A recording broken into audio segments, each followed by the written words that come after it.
Mass murderer, Richard Speck. The murders. At 11 p.m. on July 13, 1966, Speck broke into a townhouse located at 2319 East 100th Street in the Jeffrey Manor neighborhood of Chicago. It was functioning as a dormitory for several young student nurses, some of whom were Filipinos. Armed with only a knife, he raped then killed the young women, including Gloria Davy, Patricia Mitasek, Nina Schmale, Pamela Wilkening, Suzanne Ferris, Mary Ann Jordan, Merlita Gargolo, and Valentina Passion. Speck, who later claimed he was high on both alcohol and drugs, may have originally planned to commit a routine burglary.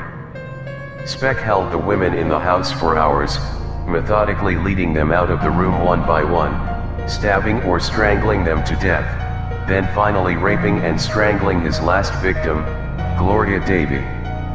Only one woman, Cora Amy Rao, escaped because she managed to wiggle under a bed while Speck was out of the room with one of his victims.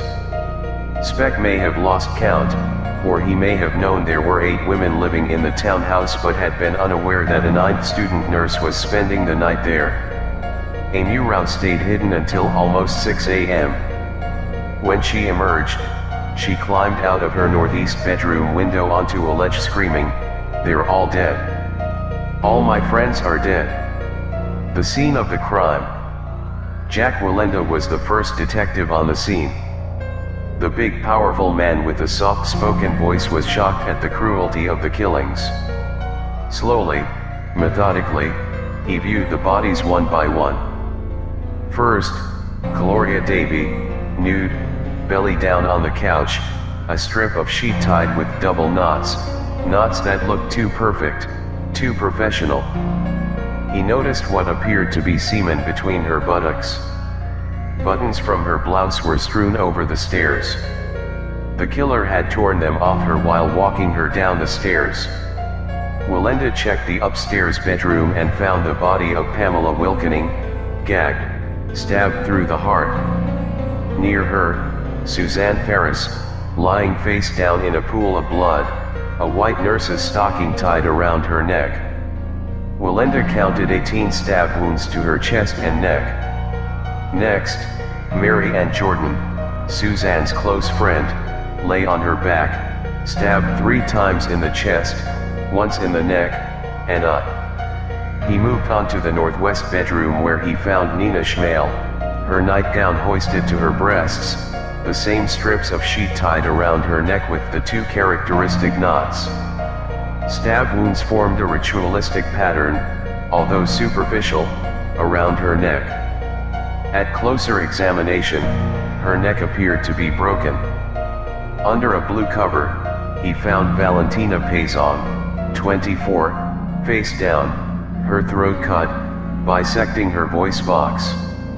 Thrown over her like a broken doll, lay Merlita Gargolo, body face up, stabbed and strangled. Walenda walked through the door to his right. The legs of Patricia Mitasek protruded from the bathroom on her back, hands bound behind her, strangled with a piece of bed sheet, double knotted, her nightgown rolled up over her breasts, her white panties rolled down showing her pubic hair. It looked like she was kicked in the stomach. Bloody towels all over the bathroom floor. Although an experienced detective, Walenda knew this was the worst crime he had ever seen. Josephine Chan, director of nursing, was brought in the townhouse, but could only recognize 3 of the victims, Gloria Davy, Patricia Mitasek, and Pamela Wilkening. 8 patrol wagons drove up.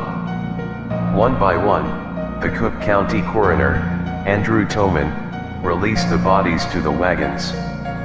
The house sealed, the crime lab technician went to work. When asked why he killed the women, he said, "It just wasn't their night."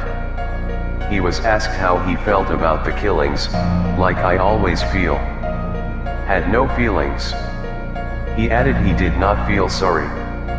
He described in detail how it felt to strangle someone.